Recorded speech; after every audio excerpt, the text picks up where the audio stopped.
Oh, a little late. All right, we're going to get started again. And so you're going to go like after this, I think? So I'm going to introduce the topic, and then you're going to do the apex, the beef. Yeah. Cross-site scripting beef. The coolest of cross-site scripting. So we're going to get started with HTML injection, which is effectively, we're going to talk about cross-site scripting. And I'm going to introduce cross-site scripting with HTML injection, and then Conrad, sideways. Is that better?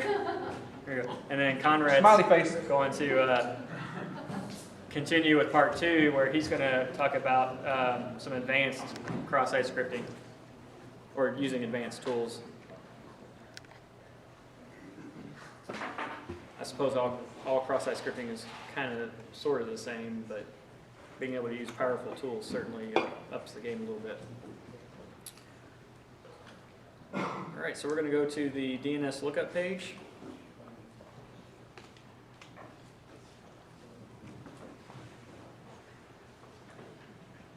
Okay, I think I remember where DNS lookup is. It's in A1 Other Injection. Dude, you've done so much work on this thing. I don't know. It is like First one, it's getting very hard to remember where stuff goes. I think I already mentioned that.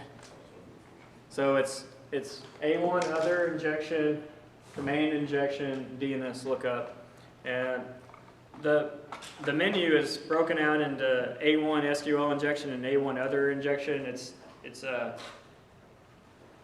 not necessarily a mistake. The 2013 OWASP, it appears as if they're going to collapse the injection category down into just A1 injection. They're not going to have it be SQL injection anymore, or just SQL injection, I should say. So I figure what I do is I would arrange the menu to make it easier to collapse later on when they release the 2013. So the OWASP top 10 is I think the best way to put it is it's the most costly, top 10 most costly attacks, or the riskiest attacks to organizations that are web vulnerabilities. And they release it about once every 3 years and update it. And so currently it's like SQL injection, cross-site scripting, and broken authentication and session management.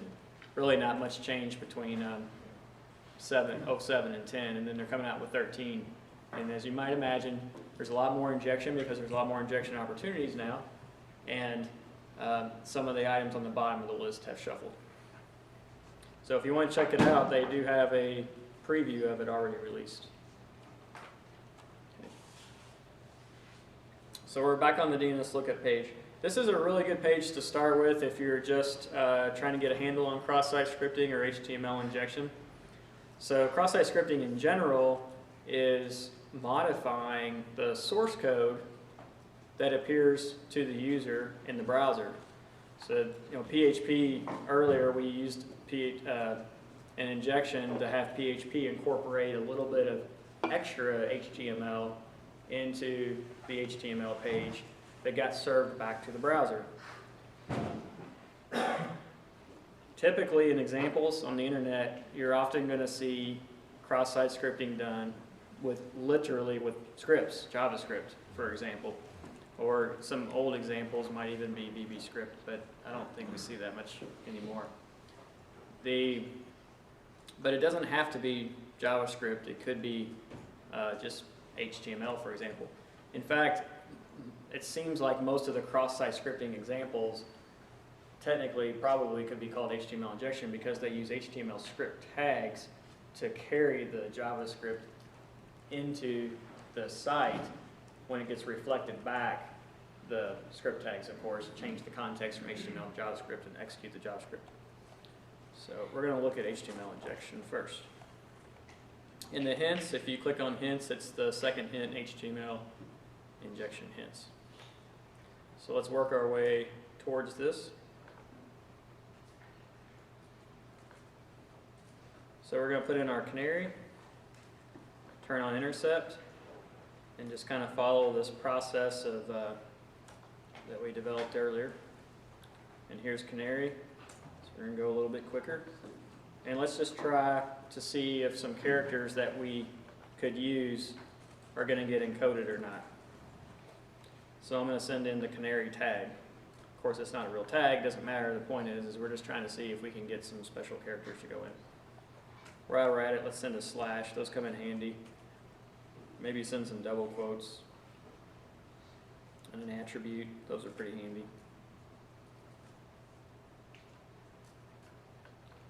Forward that on into the site.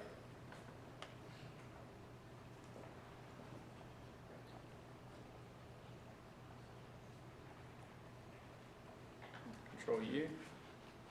Oops. Yep, I got caching turned off.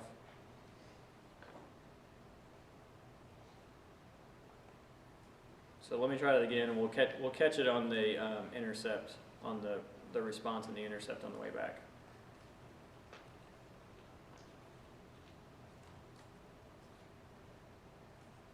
So intercept is on. We'll send the request, and then we'll just stop here on the response. 8 matches, because we're logged in as Canary 2, so that's one of the matches. That's not a reflection. And then we have the logged in username, and username equals. And then we have Canary in the hints, because there's examples. So, okay, there's ours. So what we do not see here is we don't see those characters have been encoded. So whenever a site outputs dynamic output, I'll define dynamic here in a second, I guess, but if they're going to send dynamic output to the page, they need to encode it first using the correct encoding. This happens to be landing in the HTML context, so it should be HTML encoded. If you're outputting a variable into a JavaScript string, for example, then you need to use the JavaScript encoding. There's lots of other kinds of encoding, LDAP, XML, so on and so on. But one thing they all have in common is they're very powerful defenses because they do not attempt to detect bad and stop it. They simply try to render everything, good and bad, unexecutable. So it's more powerful defense against script injections than filtering is going to be, because there's always something that's going to get past the filter eventually if you try hard enough. But output encoding simply renders everything unexecutable. So you don't have to worry about new attacks that you don't really know about yet, that you haven't got a filter accounted for. All right, so the HTML is not encoded. This is a good sign for us, bad sign for the site. And we are landing already in an easy HTML context. We don't even need a prefix and a suffix. We landed like right in a text element. So this one's going to be kind of almost like a training exercise. No prefix needed, no suffix needed, there's no filtering going on, there's no encoding. So we'll forward this on. And we can tell it's not just the word hello, but it's bold and the font's larger, indicating that the H1 tag did execute. If you're not really sure if it's executing, just try something else, like turning it red or something like that. I don't know, does blink still work? Inject Clippy. So try blink, something like that. So we have a confirmed cross-site scripting vulnerability in this page. And let's see if we can ramp up from a trivial exercise to something a little more real world. And by the way, if you're doing vulnerability assessment or even pen testing, for example, professionally, in my opinion, it's not a good idea to put examples like that into your report. Reason is that people aren't going to take it seriously. right? It's like, who cares if you can kind of sort of deface the site? It's not really showing the true risk to the site or to the company, and so you're kind of doing, in my opinion, a disservice if you include only things like that in the reports. It's better to take some time to develop a little library of more devastating attacks, or attacks that more accurately show the risk that the company is actually facing, so that they can make a decision based on the real risk. And if they still choose not to fix it or whatever, so be it. It's their choice to accept the risk or not, assuming there's no external regulation or what have you. But they should at least be able to make the decision based on the actual risk, and not some JavaScript pop-up box or whatever. So, all right, I'll get off my soapbox so we can get on here. So in the hints, I've already drawn up a couple of examples for you to use. And for once, I even tested them, so I think they might work. So I don't promise to offer that service in the future, though, usually in too much of a hurry. So typically, if they work on my machine, I ship it. I guess you get what you pay for. So, all right, so let's go ahead and send in Canary again, and then we'll talk about what this more realistic injection does. This is one of the injections I have kind of in my toolbox that I keep handy for when a real demo is needed. Okay, we're going to go to the decoder, and we're going to encode this as URL because we don't want to smash the Apache server that has to try to parse this thing. And let's take a look at what we're trying to inject. Use Notepad. Oh, sorry. One second. I'll have to go get the text. Let's see, I got it in decoder.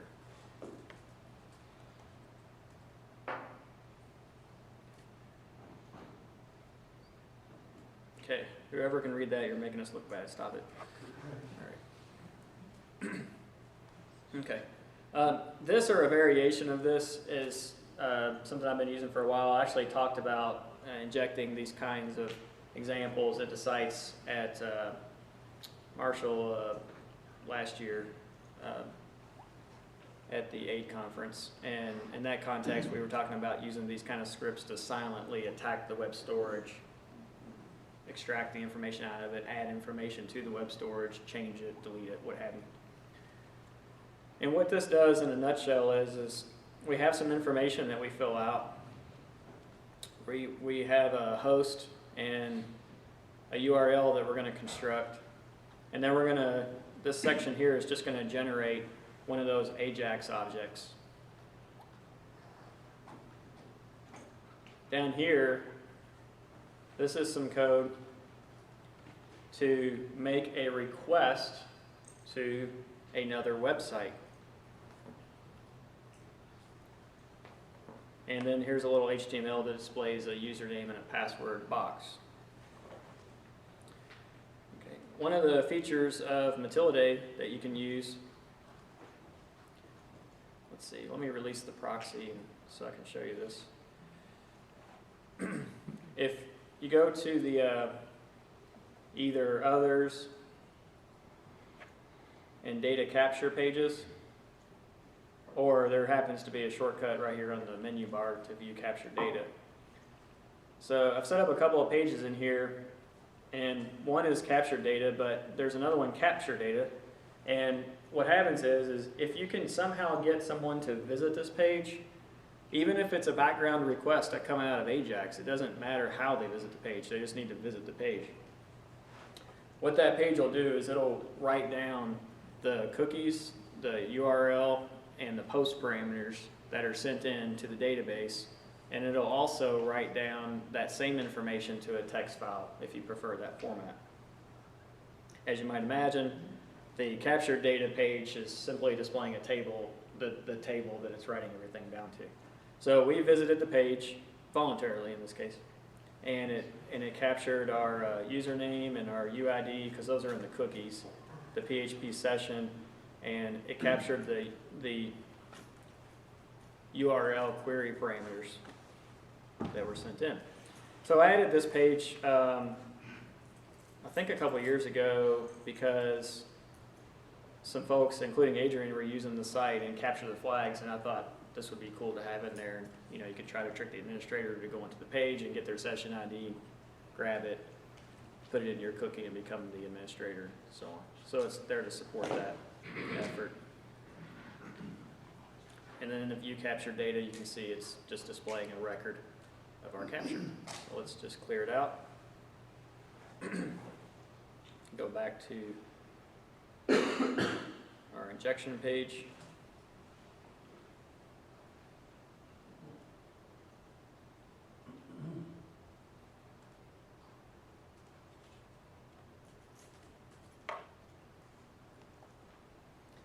Okay, and this is going to be kind of subtle, so we'll have to watch Burp pretty carefully to see what's going on. Let's go back to the decoder and get the encoded version.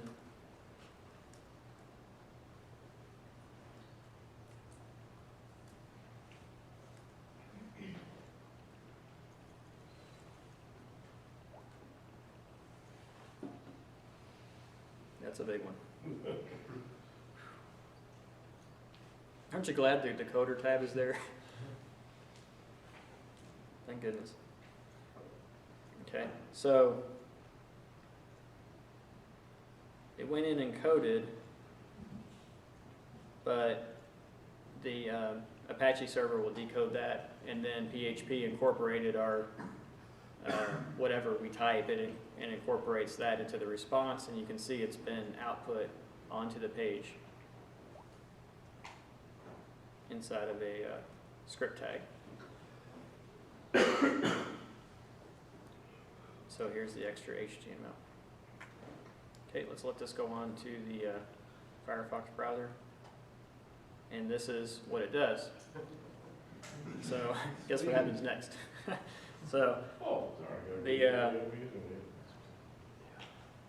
HTML is not real complicated, but there is a couple of subtle details. One thing is it doesn't try to use local styles. I purposely let the HTML inherit the styles of whatever site it gets injected into, and it tends to look kind of like it should fit in that site. I mean, it's never perfect, you know, but it's going to be a little bit closer, and it's easier than custom crafting the injection for each individual site. The other thing is I do a popover, because you just never really know where your injection is going to land, and it could be in a really silly spot, like on the right-hand menu bar, or up at the top in the, you know, up here in the picture, or something weird. And it's going to be kind of obvious to most users if you just inline the code, if it doesn't happen to fall into a nice lucky spot. So I make it a hover div, and that way it covers up the page, and it always lands in the middle, and it just kind of looks legitimate. So we'll just put something in here. Hey Jeremy, is it possible that you could include like jQuery or something like that and do a modal window, make it even that much more realistic? Yeah, but jQuery is a pretty good sized library, and you would need to either jQuery.min? It's still pretty good size. Okay. I mean, the answer is definitely. It's just your payload's starting to get pretty. I mean, this payload's already pretty good size as it is, but and certainly we could make it shorter. We could bend this one, for example. Right. But yeah, you definitely could do it. I'm not sure if there's some maybe easier ways. You know, one of the things on the jQuery page you can do is you can tell the page what functionality you need and uncheck all the other boxes and download a custom jQuery. Maybe that would be one way to have it easier. One of the things I like about that is jQuery is extremely common. Maybe the site would already have the libraries there. Maybe you could just use their library. This library book is already there. Right. And then the other thing is that people are really used to the jQuery look and feel. I mean, I've even got it in here. You know, I finally gave in, right? So, because it makes the sites look kind of like Apple Android-ish behavior, which is really cool right now. So everybody's kind of doing it. So advantages, disadvantages. Certainly if the site's already importing jQuery, which there's a halfway decent chance that they are anyway, hey, why not? Probably hosted. Use their code. Sure. So, okay, let's hit submit. Okay, notice that burp is capturing, but we never left the page. However, we did intercept a request. So what's happening is this Ajax is firing off a request in the background. That way we don't get any kind of page refresh. And we'll forward that, and then there actually is a response that comes back, and the box disappears, and you're able to use the site again. So go over to view captured data, turn the intercept off so we can just get on over there and look. And there's the record. So it's pretty realistic looking because the box pops up and kind of blocks the site, which to most normal users, I mean, they're not going to know how to get around that, and they're not going to fire up Firebug and delete the hack, So it looks pretty real. They think they can't use the page because you've overlaid it. They submit their credentials, the box goes away, and they can use the site again. Seems plausible. So it's a pretty good demonstration of the true risk of these types of injections. So let's take the same injection on over to the document viewer.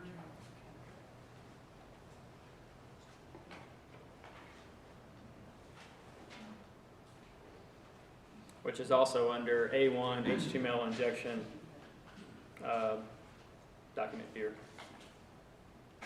So one of the things I try to do with the menu is if document viewer has like 5 vulnerabilities, I try to put it in 5 places in the menu, so it's you have a good chance of finding what you want. If you notice that the page has a vulnerability, but the menu doesn't reference it in the proper way, you can drop me a tweet or whatever, or send me an email. Email address is on the home page of this site. It's weaponized at gmail.com. It's not a secret or anything. All right, and then we remember this page. It was the one that had the frame. We looked at it earlier today. But we're going to have to do a little more work to get this injection to actually work.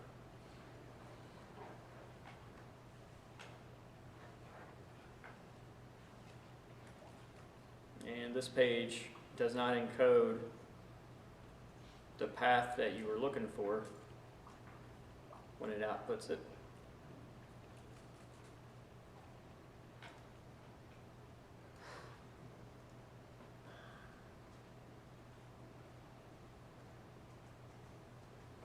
Okay, here's our target. Let's make some notes. So we figured out what our prefix needs to be earlier. It was close the source tag, or excuse me, close the source attribute, close the iframe tag.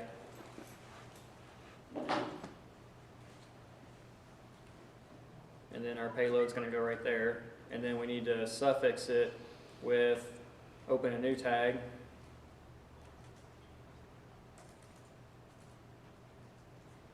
A variable, double quote, because we're running up against this double quote here.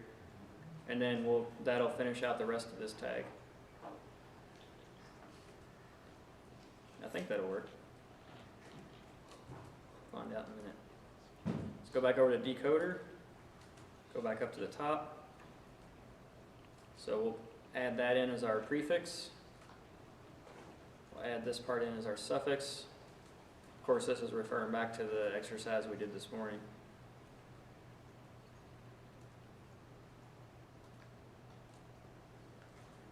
And we'll see if this fits.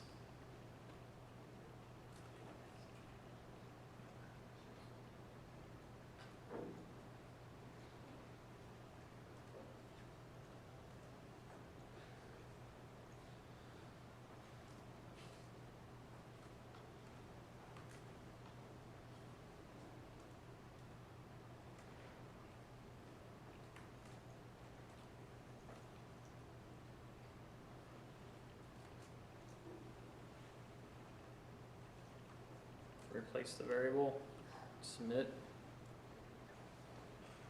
and let's see if it kind of worked out.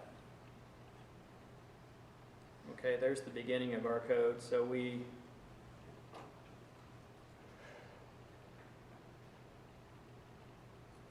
it doesn't look like it was a really good fit in this location here, because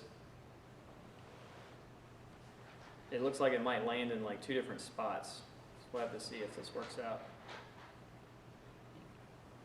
Yep, it did land in 2 different spots. Interesting. So it landed in both the description field, and then it also landed in the middle of a source attribute. So let's see what happens when this one forwards back.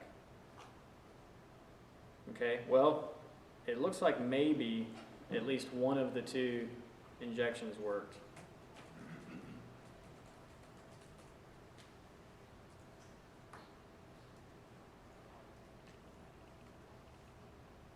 Both of them worked. Bummer. So that's going to mess up the attack because it doesn't look realistic. Okay, so in order to fix this, probably what we want to do is purposely try to craft our prefixes and suffixes in such a way that it breaks one of the 2 injections on purpose. Does that make sense? That way only one box would pop up. And unfortunately, it looks like both of them work. That's going to be a dead giveaway. So let's try one more time. So let's try to break the iframe one. We'll make the source attribute something crazy that can't possibly exist, and hopefully that'll break it. And then hopefully the other one will work. The other one being the one that lands in the middle of that text field where it says currently viewing document whatever. Like this one really should just be, it should just land in the middle of some single quotes.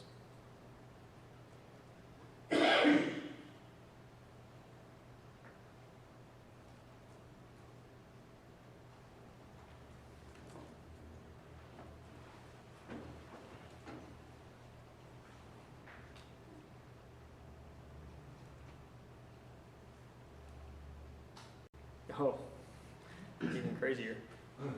All right, now it's coming completely unglued. So we're going to need a little more work before we're going to be able to get this one to work. I guess I'll cop out and leave that as an exercise for the reader.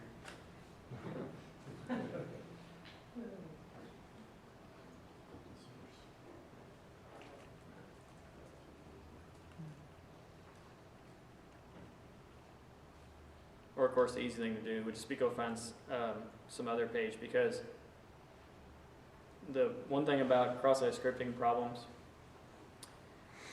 is if there's one spot that's not encoding the output, chances are there's probably 100. Sites tend to either be not vulnerable at all, or they tend to be really vulnerable. There's usually not too many. They're just going to have, one cross-site scripting flaw or something like that. If sites are under heavy remediation, that tends to be why they would only have like one flaw somewhere. They missed a spot, or the system regressed because they added a new page. They had all the cross-site scripting errors fixed last year, but they roll out a new page this year and they forgot to code the new page correctly. Or more likely, a completely different developer coded the new page and just didn't know. That kind of stuff happens. But you can use these HTML injection hints to recreate what we did today.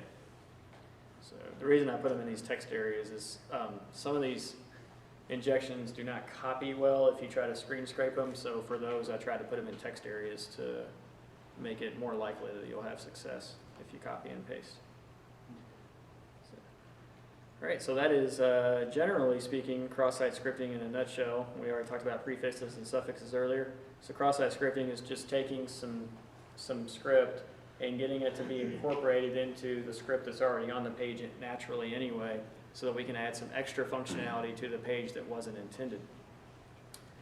So given that, next we're going to have Conrad cover cross-site scripting, where he's going to inject some scripts that's going to give him control of the browser. So we're going to take it up a level. And this is also a fantastic demo to help demonstrate risk to the client so that they can make the appropriate decision about whether they want to accept the true risk or not. So we'll take a very short break, come back at 2:03 and start with the cross-site scripting part 2.